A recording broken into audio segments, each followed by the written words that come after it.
Okay, go.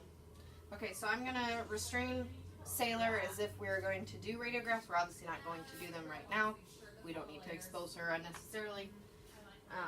So we're gonna go ahead and lay her on her side. And we have, we don't have bean bags or sandbags. Lay down, sweetheart. We have, gloves, so we would lay them over her head to help her restrain. So hopefully it would only take one person to restrain her. The glove would do plenty. And then we would use things like tape. And we have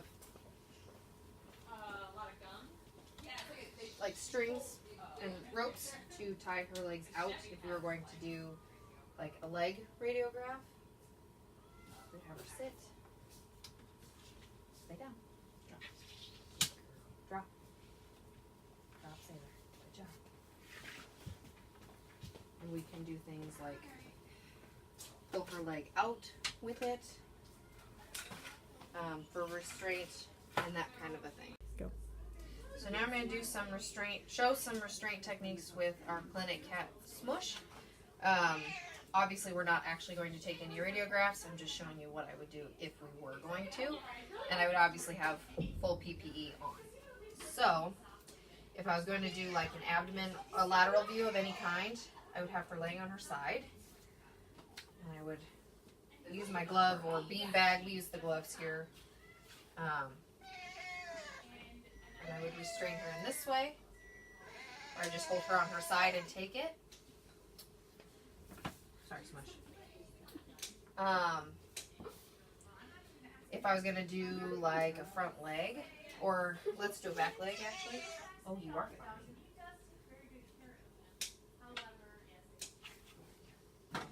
We're trying to be quiet and calm and in a darkened room.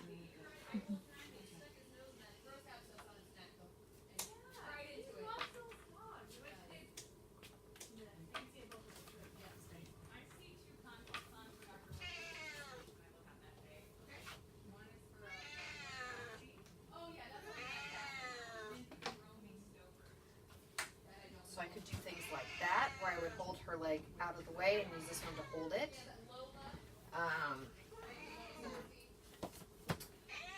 One of the other views I could do would be a VD view. So I could have her laying on her back.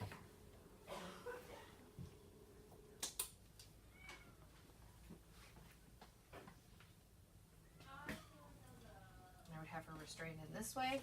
One of the other effective techniques for restraint is chemical restraint, where we would have them sedated, which is one that we do use here pretty frequently. Just, less stress to the patient and easier, quicker ways to get more views without having to take additional views because they moved or anything like that. So now I'm going to show you me pulling up radiographs on two different patients. So we have a fully digital system here, so I'll just come up to this upload button right here, open icon, and then I would type in the patient's number. This is all by client number. So I'll open that, and then I've got all different kinds, these are all my animals. So I'll pull up Gilbert, and I will pull up his abdomen. Right lateral. It takes just a minute to load. So this is his abdominal x-ray. He didn't have any issues. This was done just for purposes of the class. So that is his abdominal x-rays. Then I will pull up a different client. So again, I'll type in client number. And this happens to be for our rescue. So I will just pick one. It doesn't really matter. I'll do Darius. And I'll pull up this one. This one should be interesting. So this dog had a broken leg. Although this view doesn't really show it too well. But this was him in his cast. I believe the break was here. So that is me pulling up two different patients' x-rays. Okay, so now I'm going to go over radiographic safety procedures and that kind of a thing. So first of all, we store our equipment hanging like we're supposed to, because otherwise it causes cracks and such in the aprons and all the equipment. So our gloves get stood up and hung this way, and our aprons hang like this.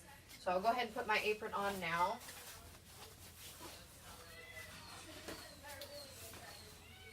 And I'll fasten it. And I will make sure it's tight so it doesn't fall off at any point. So then I have my dosimetry badge, which measures radiation and ensures that I don't get too much during, we monitor them every quarter. So I'll go ahead and clip that on here so we know it's mine. It's got my name on it and all my information. I then have my thyroid shield, which we do typically have hanging, but I just had it sitting here for purposes of the video.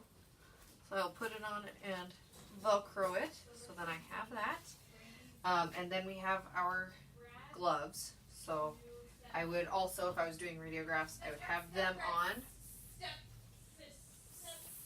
So that is that. So when we're doing radiographs, as far as for safety and all of that, we want to reduce as much radiation as we possibly can while using enough to make a diagnostic image. So we make sure we collimate down with our light on certain things. And we follow steps in our book, our manual that essentially tells us what to do for each view and each measurement depending on what our measurements are. So that would be because of this. We would have certain measurements in centimeters, and that corresponds with measurements in the book and what we would set our KVPs and our MASs at. So with the collimate, we would just collimate down. If I was just trying to radiograph this tag, I would collimate down as far as I can so I get pretty much just that, so that nobody, we don't have as much scattered radiation and all of that. So that would keep us safe, low with radiation levels, and it would also keep my patient safe.